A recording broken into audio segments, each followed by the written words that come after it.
Hello and welcome back to Sam's on Wrestling, and it's our power rankings today. No, I'm sorry. That's not cool enough.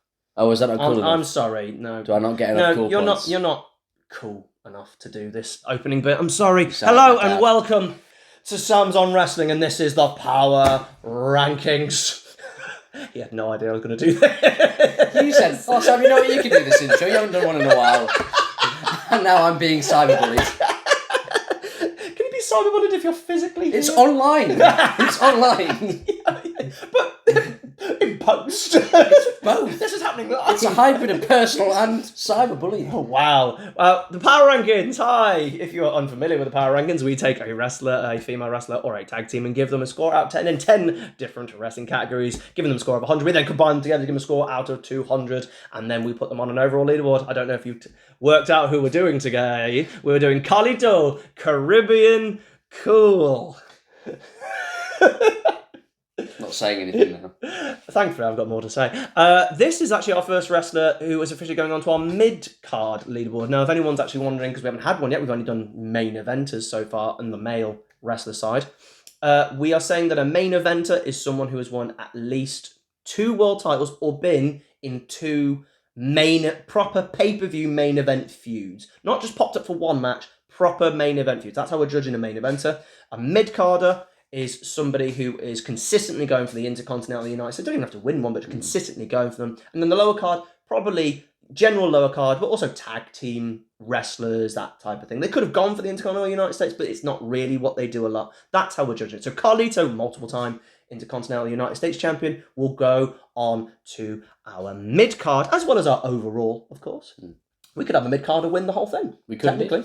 So don't forget to like, share, and subscribe if you want to see more power rankings, and ring this little bell. And Carlito will spit in your face because it's not cool not to ring the bell. Have you ever clicked the bell for your YouTube ever? No. No, neither have I. No. But ring ours! Please. Wrestling, but do you actually want to present it now? No, because I don't trust you anymore. The trust is gone. No, you've got it. I believe in you. I believe in you. So, wrestling ability. That's cool. I know. Cool. I thought it was pretty cool as well. Really Crisp cool. delivery. Yes, well. yeah. Yes. Wrestling ability. This is essentially their in-ring work. So, Sam, what have you got for Carlito's? I'll tell you what. So, we always do it at their best. And I think we could both agree that Carlito fluctuated on best. Like, he first started, he was better at one thing and not the other. Then we could argue he became a better wrestler, but other things went down. Then he made his return, but he's a veteran type thing. So, it's very hard to judge Carlito kind of holistically anyway. I think he's a 7 out of 10 wrestler from a wrestling standpoint ability. Yeah. And the reason I've gone 7 is I genuinely remember when Carlito was kind of getting a little bit of crap for being lazy and stuff like that. Weirdly, that's when he started being not lazy in the ring though, because he clearly stopped caring like what he meant to do. And he was the first one I ever saw jump from one rope to the other to do a thing. I'd never seen that in WWE before, because I don't know if the WCW ropes were like taught enough maybe to do it, or because I never see it, I just can't think of it. It's been done a million times now, but Carlito was the first one to do that. He was the first one I saw do the backstabber and stuff like that. I actually kind of liked the way he moved. He was left-handed as well. I liked the way he moved in the ring. It's just, would you say any of his moves were spectacular, or did he kind of do a lot of amazing other moves? I'm not sure, but I was never really bored. So I've gone with a 7. Everything you said is correct. I think, 7.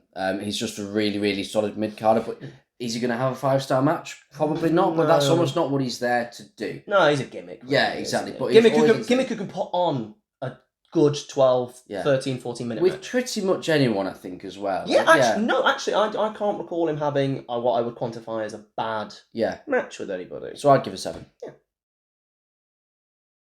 Next up is storytelling. This is more... that's not cool enough. Next to this... Please help me, someone... You need to sell the story... No, I'm joking. You can... The trust is gone. The trust is just absolutely gone. If you're asking if I'm going to spit in his face with an apple, no. Not because I wasn't going to. I forgot to buy an apple. Yeah. True story. Anyway. Please, someone help me. This is an abusive relationship. Storytelling. What have you got, Sam? I think his wrestling ability is better than his storytelling. Okay. I think they're close, but every time I think back watching to his matches, I thought a lot of the storytelling came from the other person, such as Cena and people like that. I've gone with a 6. It easily could have been a 7, equal to his wrestling ability, but I would The thing about having a 12-minute match, which is kind of where Carlito had, he always seemed to get his time cut as well.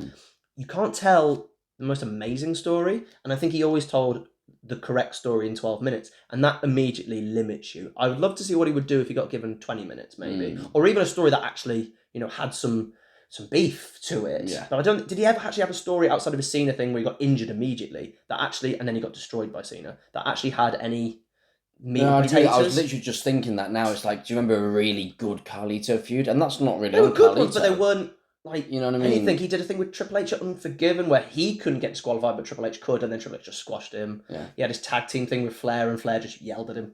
Yeah. In Shoot, by the way. Oh, wow. Have you ever heard that? No. So essentially Ric Flair went, "You're lazy, you're this and you're this." And Carly was like, "What are you doing?" And someone went to Rick and went, "Shout him down, because we think his attitude sucks." Wow. Yeah, I know, it's insane. He was in a relationship with Tori Wilson as well at one point. A storyline. In storyline. So I'm trying to think of all these people, but none of these are feuds. Yeah. So what have you got for storytelling? I've actually gone 7 because I just think he could tell a very good story within a limited time. Yeah. So I went 7. So next up, if I'm going to be allowed to host this section, if it's cool enough for you, maybe we need to turn the temperature down, is promo skills.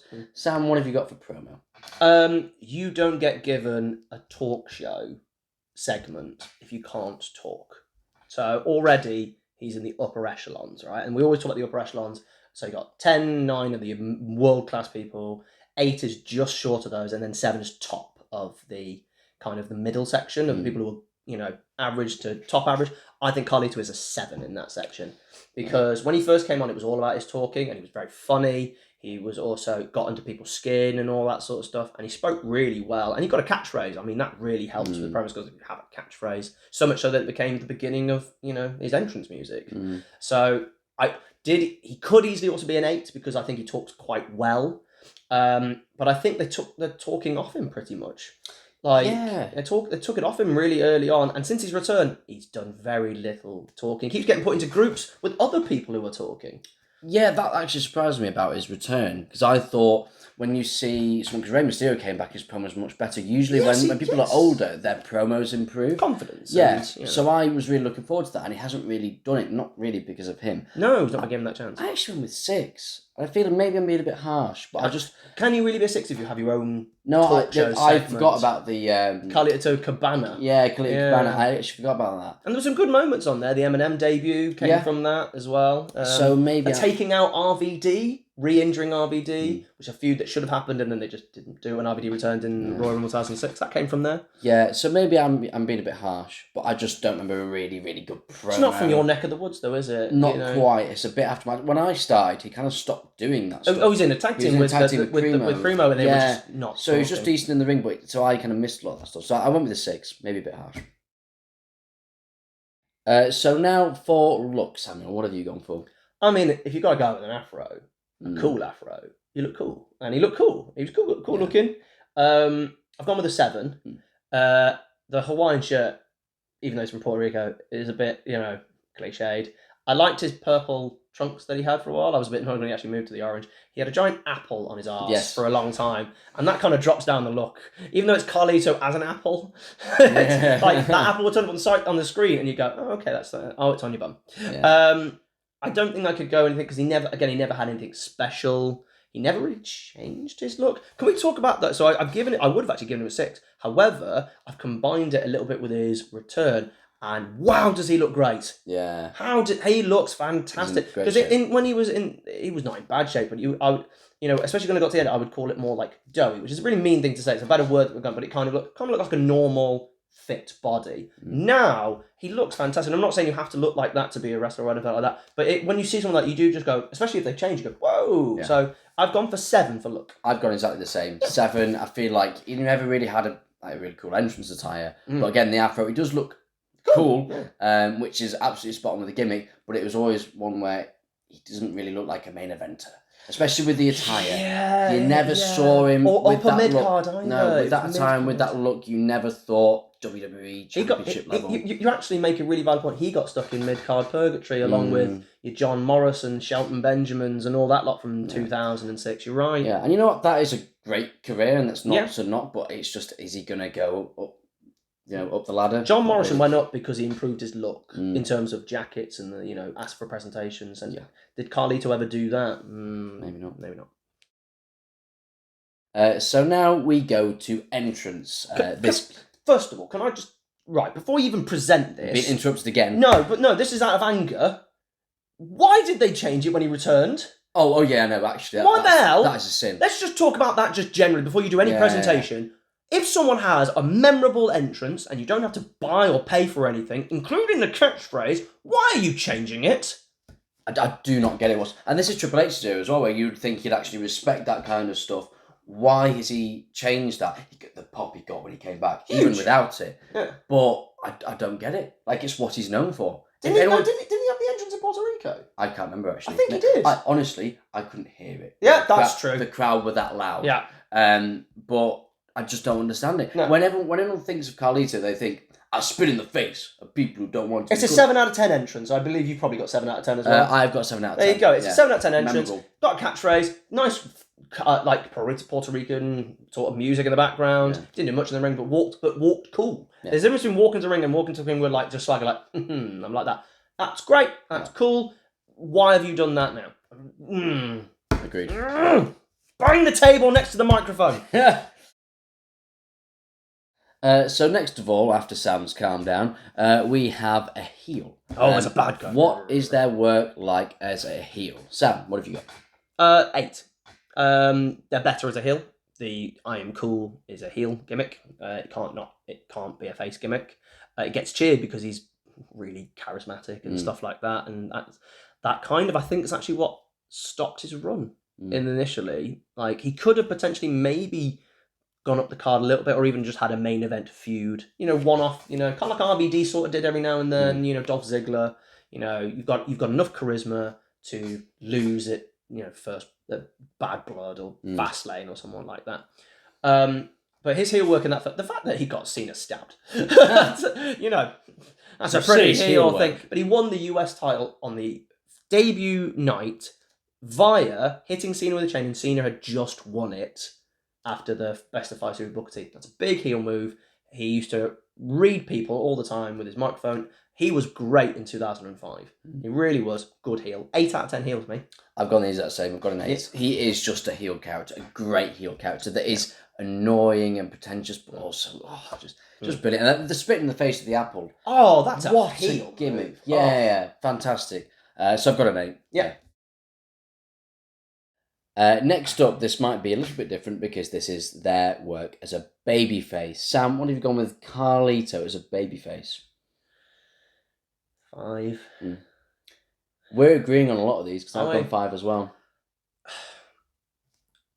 The funny thing is, right, what made this difficult to rank is I can't tell you any person when Carlito was babyface who didn't like him.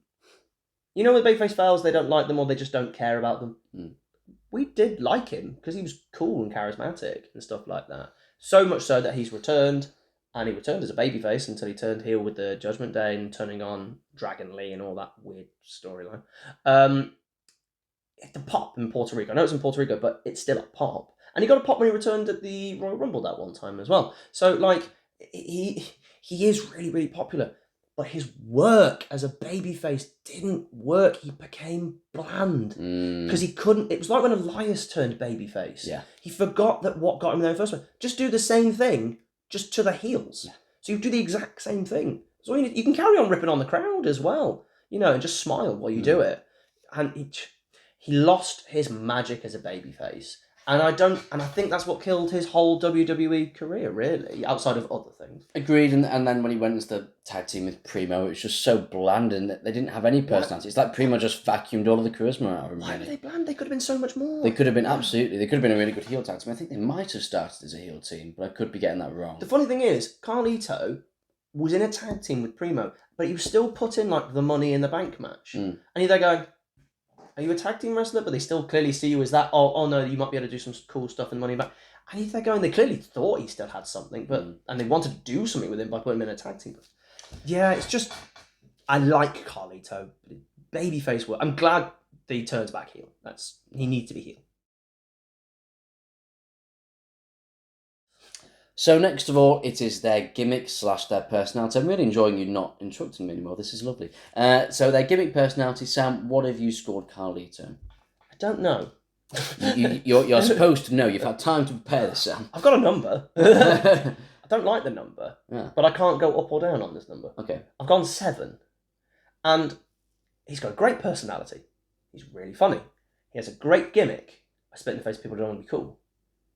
And yet I can't give it more, but I can't tell you why. Because I'm there going, no, that gimmick is a really good gimmick. It's an 8, 9 out of 10 gimmick. His personality is really funny. It's an 8, 9, 10 out of 10. Why can't I give it higher, Sam? And I generally don't know why. Well, I've given it the same score, 7. You've got... So I can attempt to explain why because I've got nothing. I am not cool. Whilst neither of us can ever be accused of actually being cool. But no.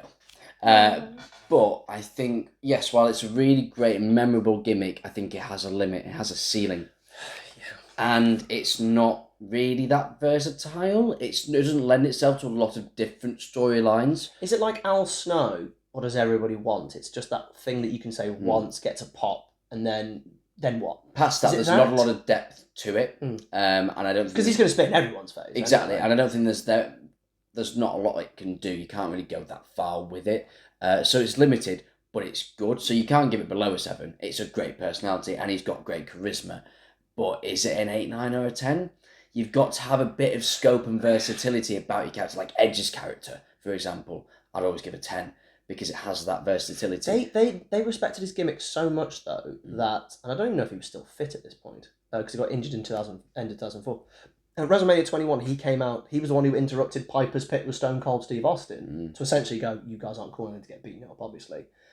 So they respected him enough as a gimmick to be in the ring with those two, but enough as a gimmick to get beaten up and not protected.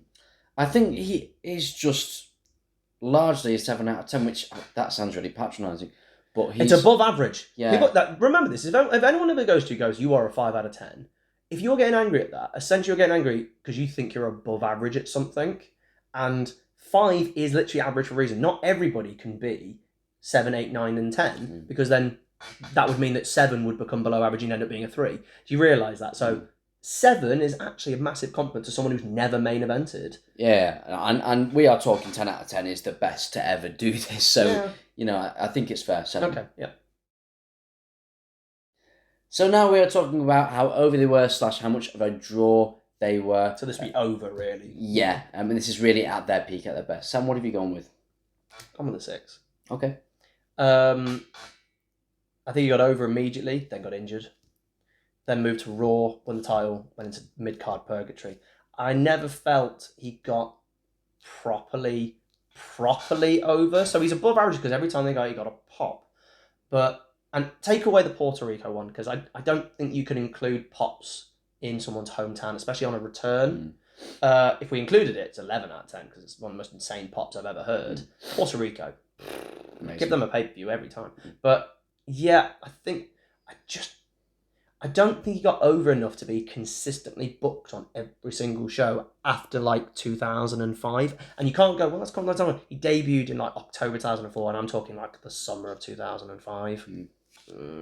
I've gone 6. I went with a 7, but I get your reasoning. It's probably the same reason. Yeah, he was always over to a level, but he wasn't. No one would go, oh, Carlito, that kind of outside thing. Puerto Rico. Yeah, obviously. But I went with a 7, but for similar reasons. Yeah, I really wanted to give him more. Yeah. And now we move on to the finisher. Sam, what do you give the backstabber as a finisher? This was tough because I have a rule of if it gets repeated, it loses diminishing, and I couldn't recall anybody who did this finish, to be honest. I think Nakamura's used it as a move. No, I meant before Carlito. Oh, okay, right. Because Sasha Banks of goes into the bank course. statement with it, and loads of other people have. But we found out, if you watch Maven's YouTube channel, that it was actually his first. Really? He had it for about a week and a half, and then got fired, and then they were like, Carlito. He didn't have this move for a while, actually. It wasn't his first move. It wasn't his first move. I could not tell you what his actual first finishing move. It might have been a swinging net breaker of some kind. Yes. It was. I've gone 7. Oh, that's harsh. I don't like the move. I love the move. I don't like the move. I think moves that happen from behind somebody are always tricky to get into that position. It hurt, and they called it the backstabber because he used to stab people in the back, which was for Chris Masters, I believe. So I liked that, and I liked the name. I just didn't care for the move as much as I could. Other moves, I look at when I go with a 10 or a 9 move, and then I compare the backstabber to what I've given in other ones of 10s and 9s. I'm like, it's not on that level to me. Oh, to me it is. I've given it a 9. Okay, fair enough. I think I actually It really looks like it hurts. Yeah, I'll give you that. it always looks painful. Anytime I watched it as a kid, I'd go, jeez, that looks painful. But it can be done quickly. And I actually really like moves you can do from behind. If they're from a heel, I think like Skull Crushing Finale is perfect for the Miz. A finisher you can do, I don't care. I like it. Because if you can do it from behind... It's a front-facing Russian leg sweep. And it's great. Well, when you call it that sounds boring. Yeah, exactly, because it is boring. But it's really good. No, okay, this is not about the Miz. It's Carlito. It's never about the Miz. Sometimes it's about the Miz. This is, I love the move because it can be done quickly. I remember the Royal Rumble. He came in 2010. Do you remember? He did like a rampage. He did bang. It was really entertaining. It was really good because it's a good looking move. It looks painful and it's perfect for his character. Yeah, the backstab. It's acrobat. He has to jump for it. It looks cool, but it's cowardly as well. It's cowardly. So I've given it a 9. I really like the backstab. Do you know what? Okay, all right. I'll meet you in the middle then. I'll give you an 8. I'll change. I'll take that. I'll give you an 8. Fair enough. Okay, so to conclude our scores, we will take our scores and add them together. So Sam, what have you given him overall? Overall, I've given Carlito a 68. Okay, that's fine. I've gone 70, so not too much difference. I think it's overall just 7 out of 10. That wasn't on purpose. So that gives him a total of 138. Where does I put him on leaderboard? So first of all, we'll start off with our mid-card one. He's in first place! Hey! He spat on the people who aren't there. He's the first of our mid-carders. He's in first place. We'll show our overall leaderboard. We always do an overall one for the men wrestlers. He's actually slipped himself into third place there, just dislodging the Big Show by 5 points. Carlito goes into third. Sorry, Big Show. Maybe, just maybe, Carlito is better than that. Wow. But nobody can eliminate a giant, Sam. No one can, apart from all of them. Thank you for watching our latest power rankings on Carlito. Thank you. Don't forget to like, share, and subscribe, ring the bell, and all that jazz. And we will see you next time. Imagine it was an apple. I thought you were going to spit at me. I don't have an apple. I thought you were going to mime spitting at me. I'm not Randy Orton. That's gross. Yeah, I appreciate that. I feel like you're still going to do it.